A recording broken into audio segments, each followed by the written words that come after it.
Yes, but and we the are thing is influencers.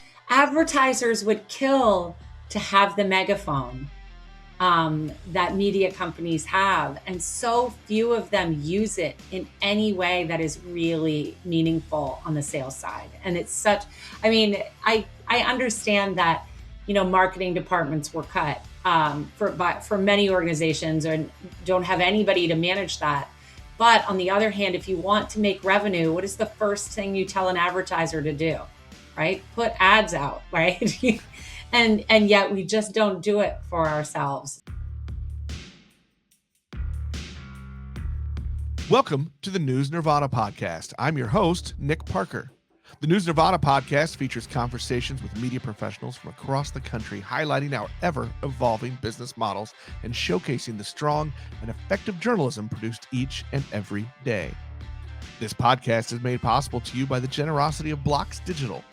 Blocks Digital empowers content producers to connect with their worldwide audiences at scale and continuously transform to achieve their business goals. Contact Blocks Digital today to learn more about how they can help you thrive. Connect with them at blocksdigital.com. Hello and welcome back to the News Nirvana podcast. I am Nick Parker. My guest today, before I introduce her, I'm going to say this is one of my favorite kind of interviews. This is the one where I thought I was going to talk about something, and then turns out that's not what the subject matter is going to be. So welcome, Shannon Kinney, the founder and owner of Dream Local, or as she calls herself on her website, the Client Success Officer. It's almost like in the early 2000s when everybody was calling themselves a ninja. Yeah, totally. My original reason for reaching out, and thank you to Ryan Dorn, who's been a guest on this show a couple times, for making the connection, was I was looking to book somebody to talk about social media.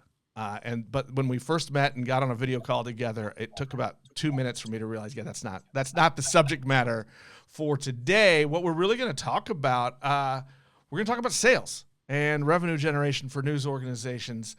It's easy to use that broad brush and say everything's changing, we have to be different, and we can't do what we used to do, and that's easy and true, but I think it's too simple of an answer. And when we met first, you said a couple things that really hit with me, especially as a small news org owner myself, and also as a self-described really, really bad salesperson.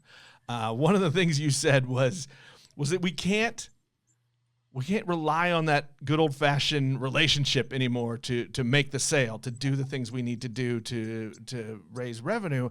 And that hit with me because I feel like that's the only thing I'm really good at when it comes to business development and stuff is the emotional sale and those relationships. So I thought it'd be a good idea to really dive in. Like, what do you mean by that? Because we've always been told sales is relationships.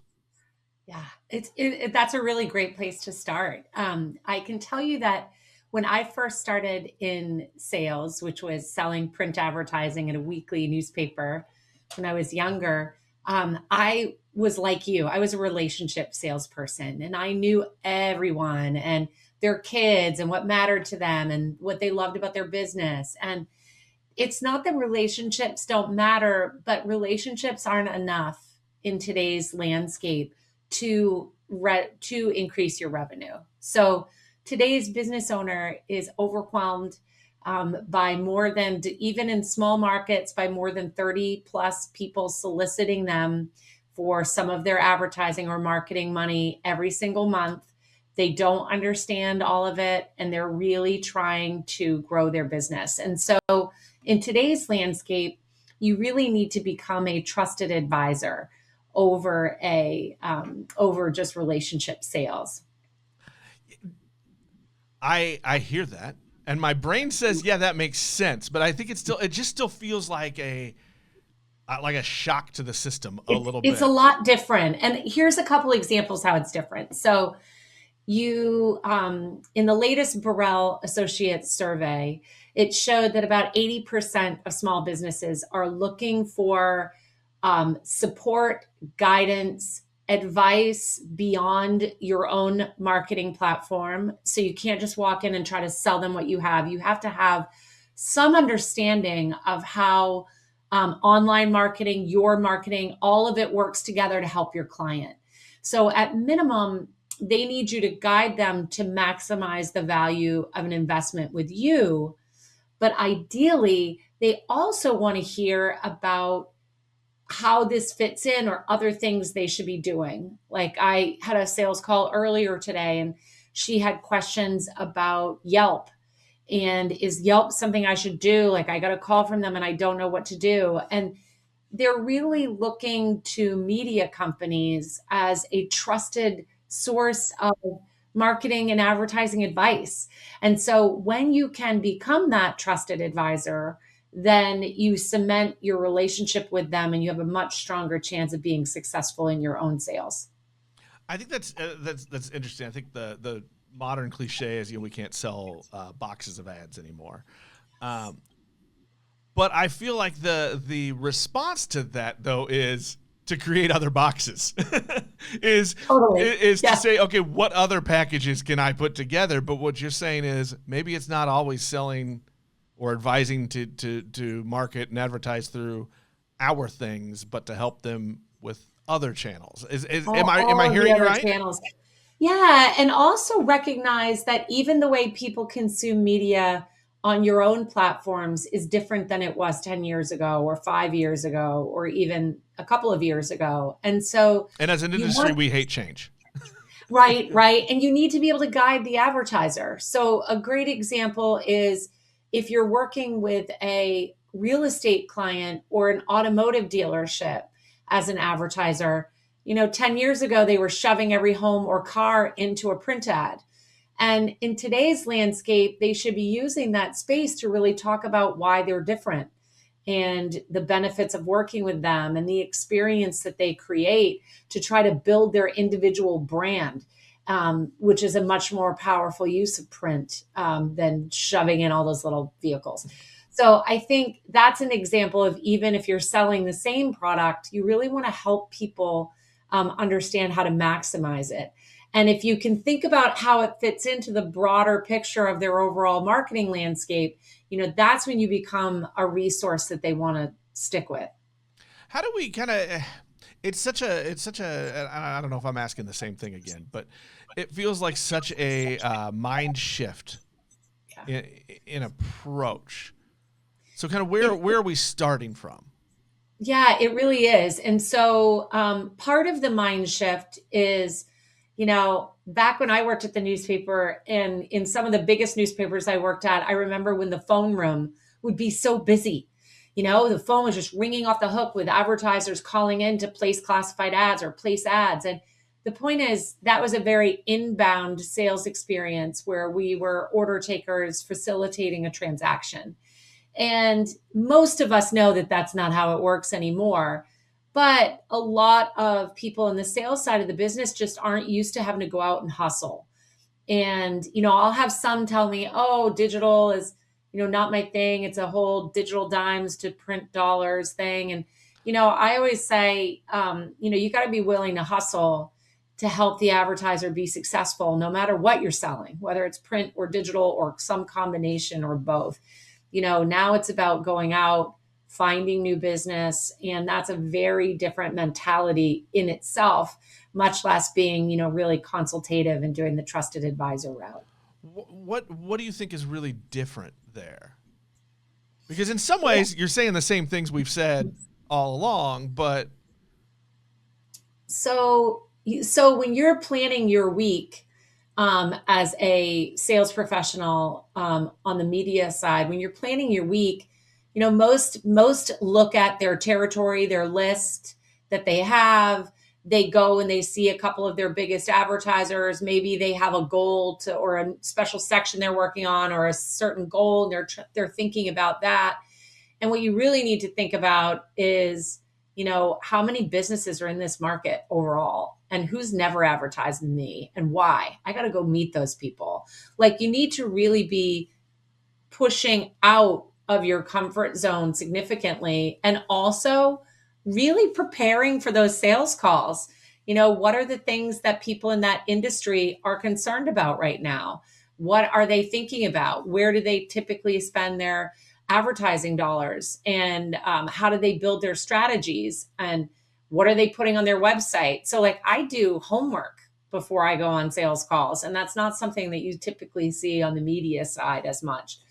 It, And it's AI is a great tool to speed all that up, but you still need to have a really good idea and some unique insight and value to add on every single sales call now. I want to help me remember. I want to come back to AI tools on that Yeah, because I do we have will. some thoughts on that.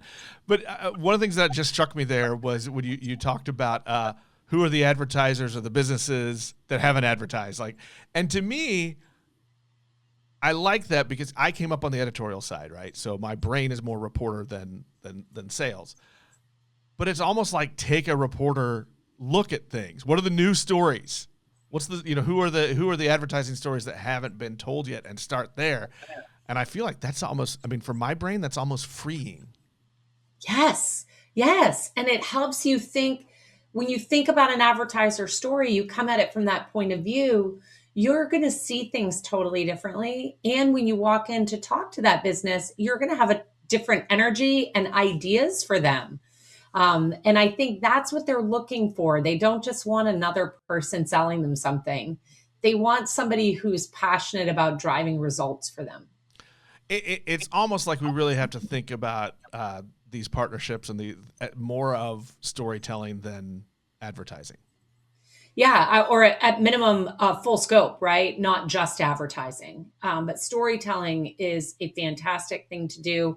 I've just spent the majority of the past year leading the branded content project with local media association for exactly that reason. Like, advertising is great. Storytelling can be more compelling for the right advertiser. Let's talk about branded content because I've done a couple episodes of this show on that. We've had a couple people talk about it, but one of the things I keep hearing is I think people are confused about what that really means. So let's just start with the basics of what you're doing when you're making that pitch to somebody and you're talking about what you can do for them with branded content. Yeah.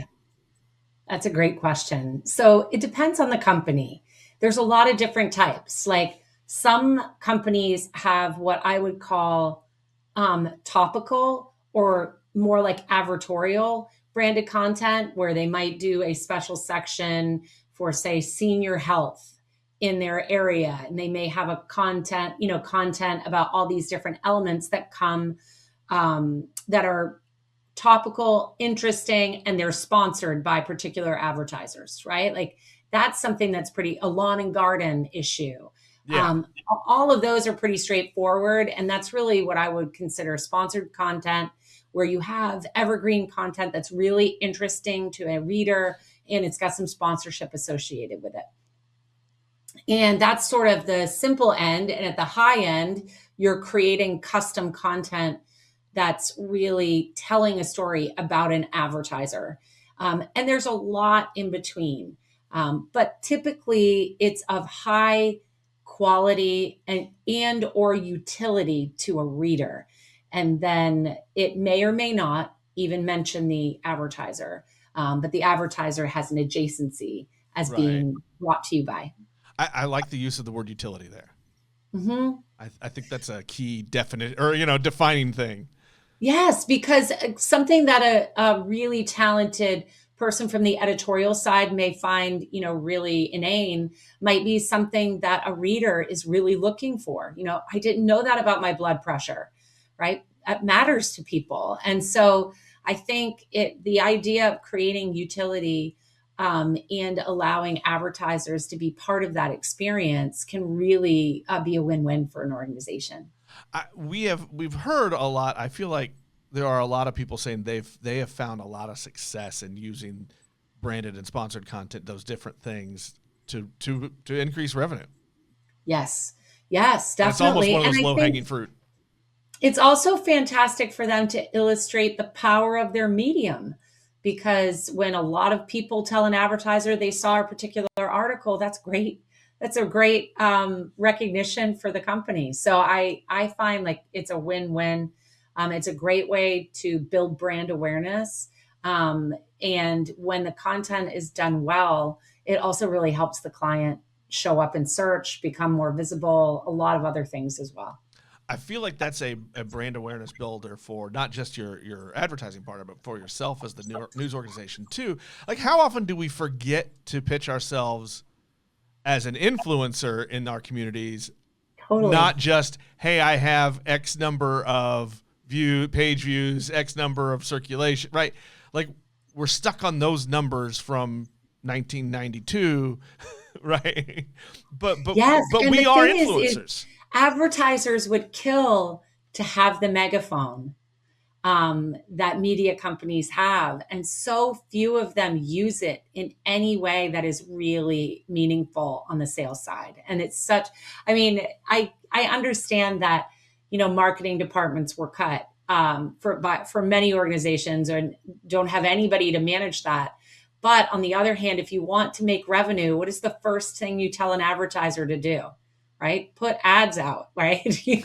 and yet we just don't do it for ourselves. So I definitely think it's a big miss for the industry. I don't think that's a new problem. We've never been good at tooting our own horns. I Yes. feel like, well, newspapers are the worst. I feel like TV's better. Radio actually, I think, has never shied away from that. I feel like radio has done it best of all the Right. news Right. Right. And there's a playbook, a page out of the playbook to take, but you should be your best case study that you share with any potential client or advertiser should be your own. And as there's more and more shift to that digital space, right? For all three brands, right? Radio, TV, print, the digital space is more and more important. And I think that makes it even better or more important for us to show our ability to influence and to get our messages out. Absolutely, it does. You have to be the leader in your market of attracting potential clients, showcasing all the capabilities you have. And what better way to convince an advertiser than being able to share the results that you're getting yourself? And I know, like at Dream Local Digital, we power other media companies so that they can sell all kinds of digital things. And it shocks me how few of them even promote it.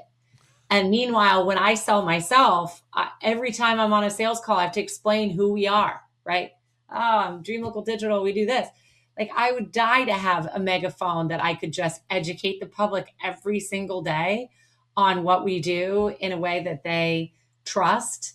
Media just has the most trusted voice in any market. So it would be great to use it for your own benefit as well. When we do want to sell ourselves Mhm. as influencers, and I know that word is loaded, Mhm. right? But when we want to talk about it in that way and not just the flat numbers of how many we reach, right? Mhm. Because percentages and trends are more important than probably that flat number. But what do you advise us to look at and to use when we need to preach to prospects that we are that influence and we have that megaphone to get them in front of the right people?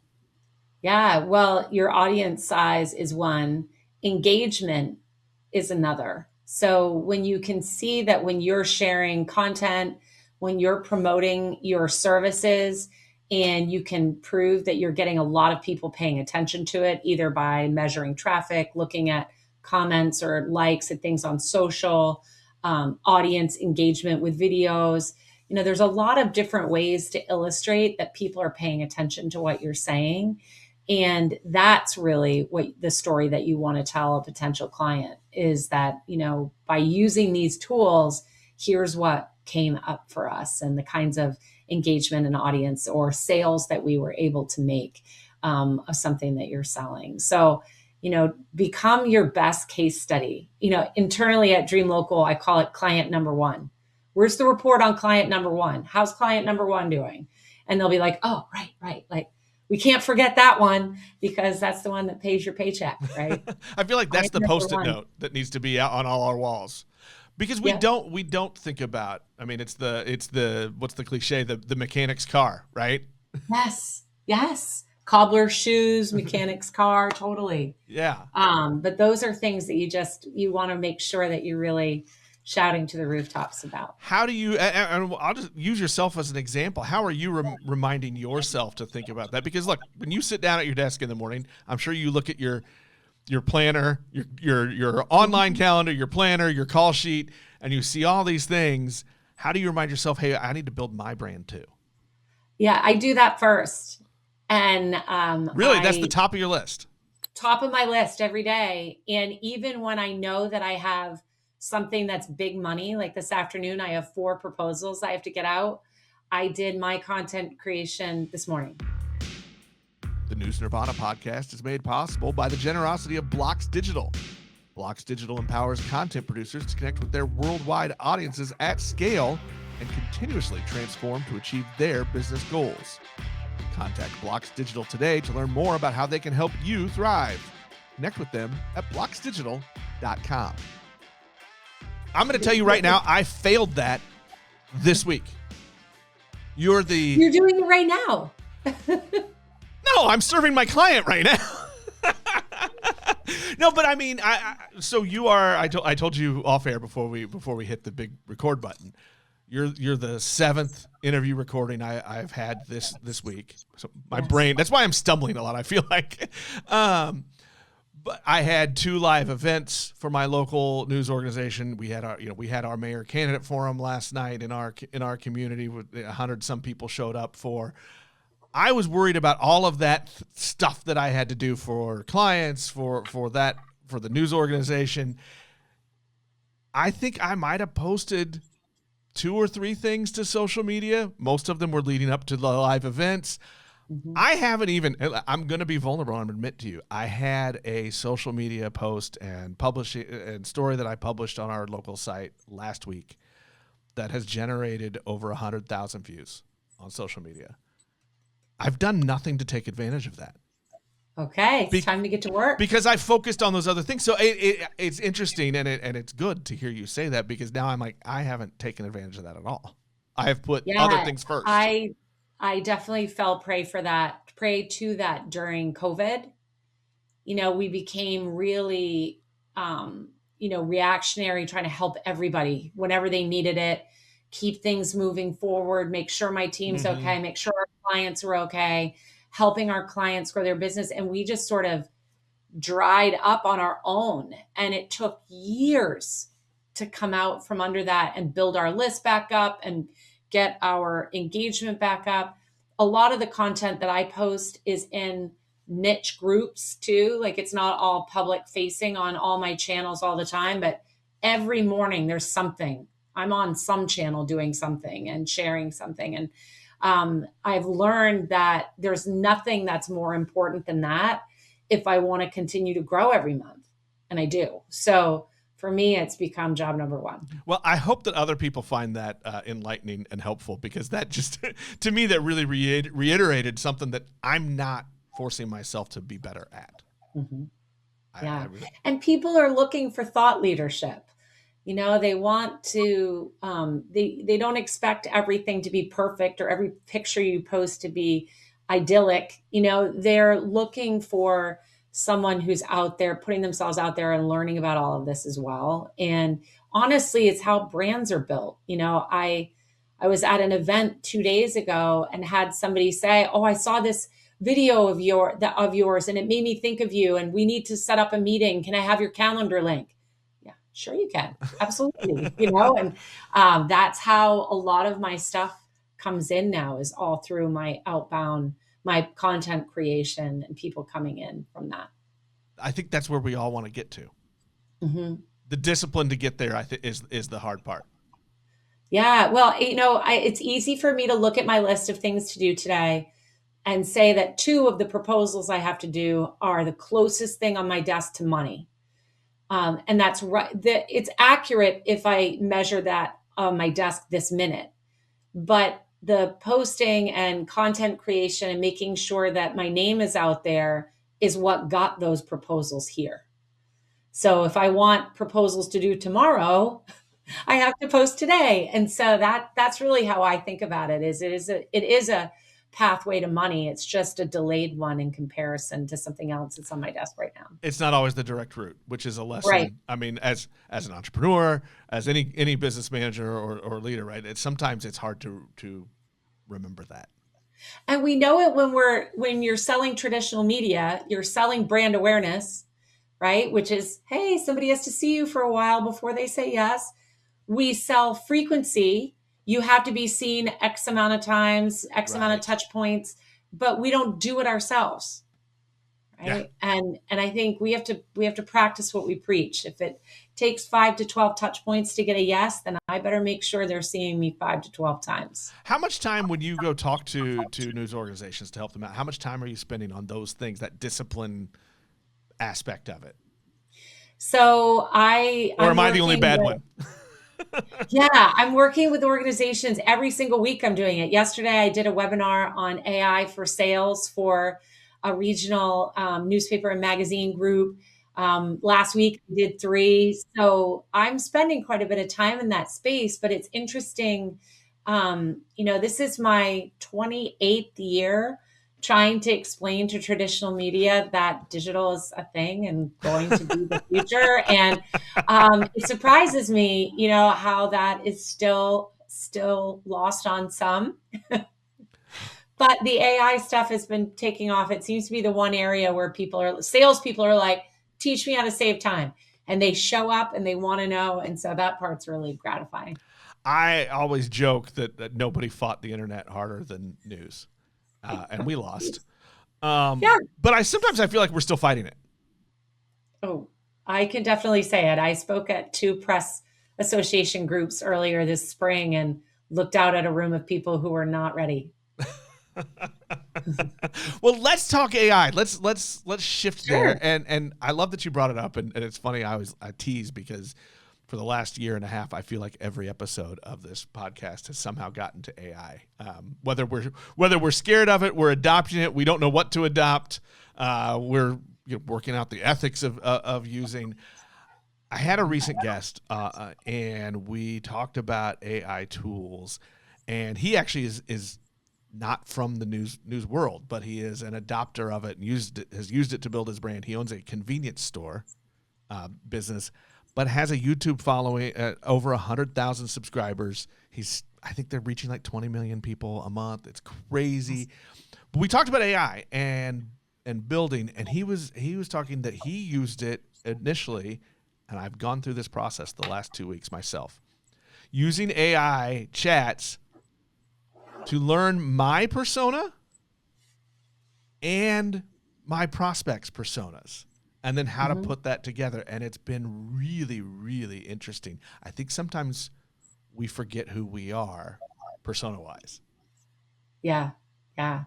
So we have an AI practice as part of Dream Local Digital, and we help clients train and implement AI for their marketing, which is what most of them are. Most of my clients, that's what they're looking for, and make sure that that they're using it in an ethical and effective way to help them amplify their voice. And then on the media side, I'm helping salespeople figure out how to really be much more insightful when they call upon a business and have a lot more understanding of where that business sits, what they need, what they might be thinking about, just to really level up their conversation and help them be that trusted advisor that we talked about. So, what tools are you? Let's kind of just go some basics. What tools are you using or suggesting people use to streamline things, to help them do that homework research, to know who their prospects are? Right. So on the sales side, I talk to them. Almost everything I teach can be done on a free tool, but I share with them that AI is really, a happy intern. And like a happy Love that. intern, it needs training, context, and feedback to be successful. And whatever tool you're using, I walk them through how to train it by showcasing past proposals, all the products that they sell, why their company is different, how they stand out from competition. Like before we even start doing stuff, we train it on who we are. And then I show them how to make prospect lists. And I use Perplexity quite a bit for list building. And I show them how to make prospect lists.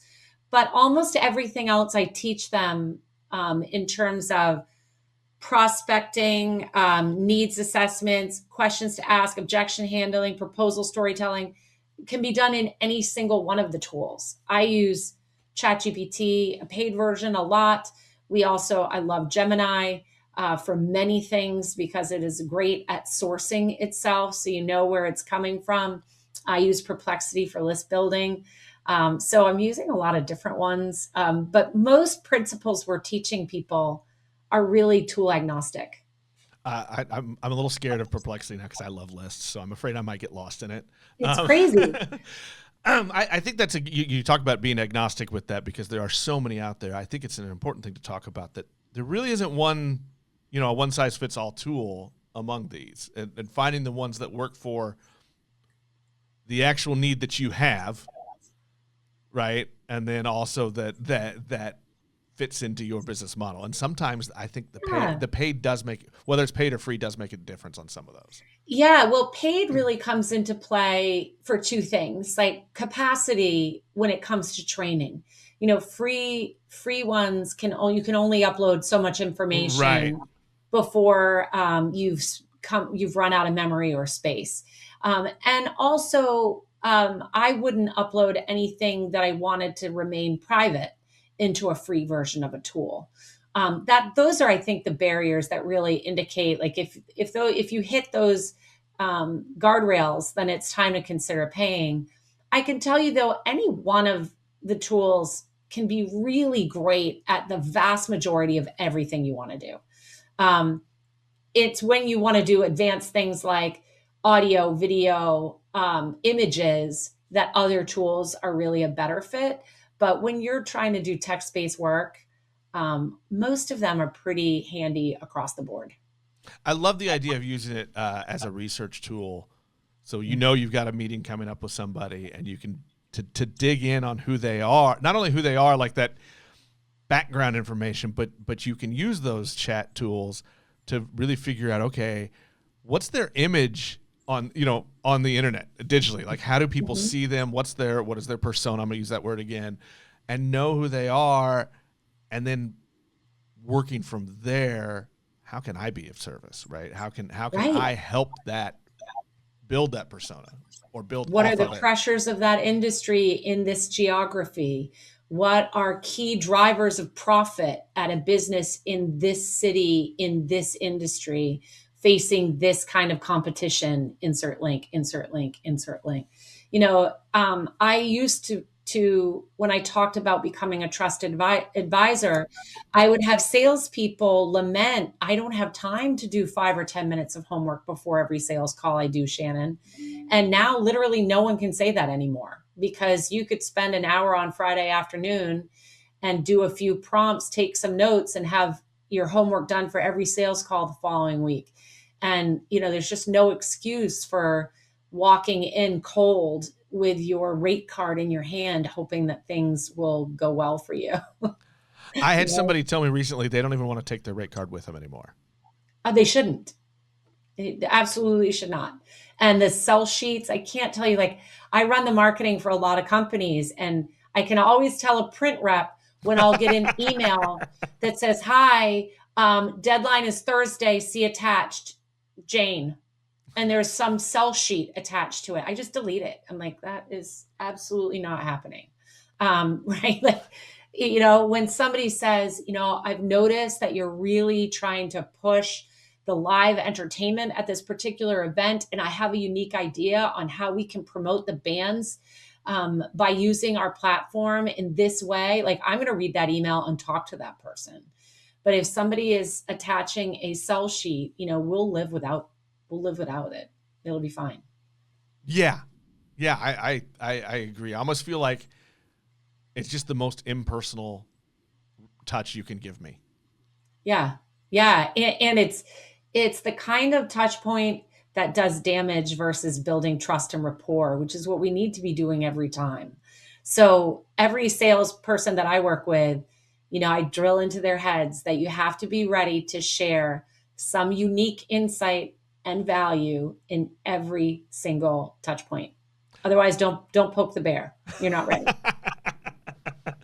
That's one of my favorite cliches in the world, by the way. I know.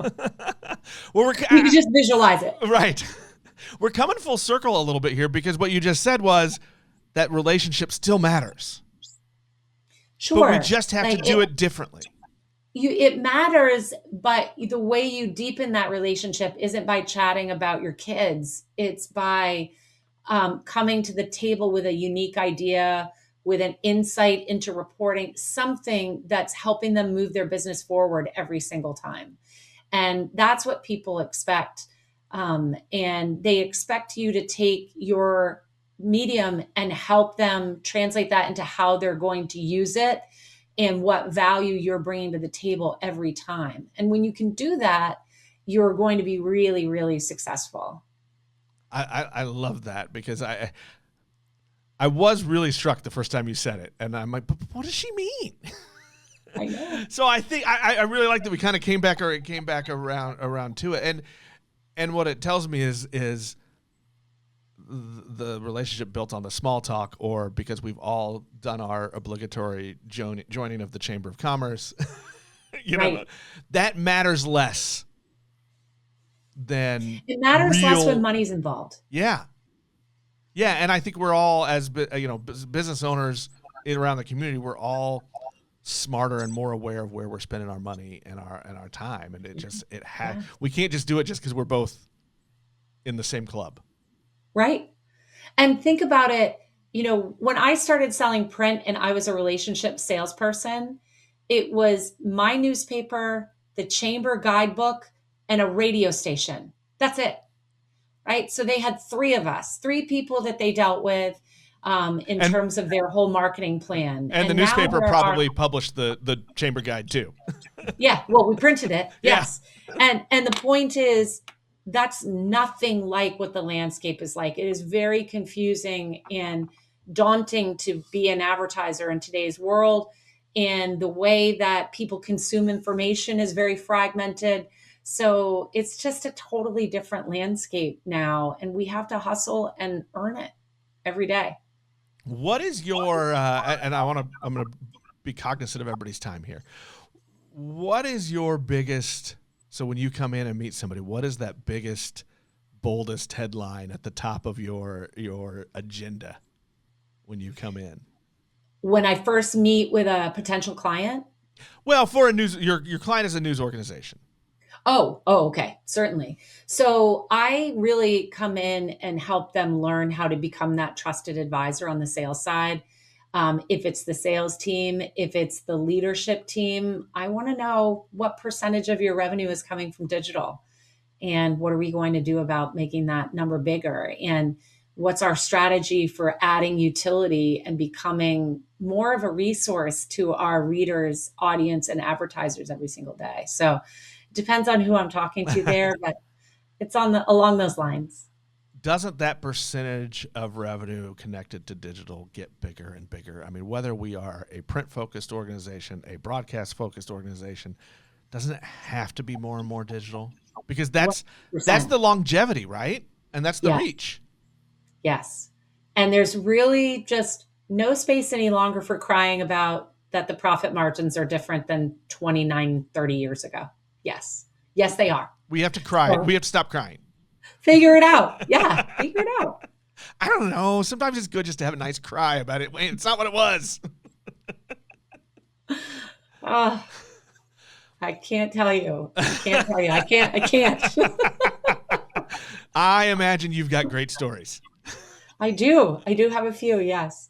What kind of one of the last things here? What excites you? So, what do you think are big opportunities for news organizations and digital revenue?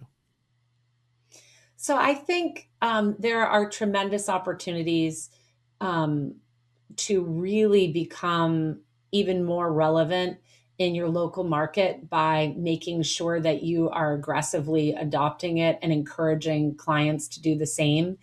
A couple of service line items that are real highlights for a lot of the companies we work with are e-newsletters that are really topical and building like fan bases, really targeted e-newsletters, events, branded content.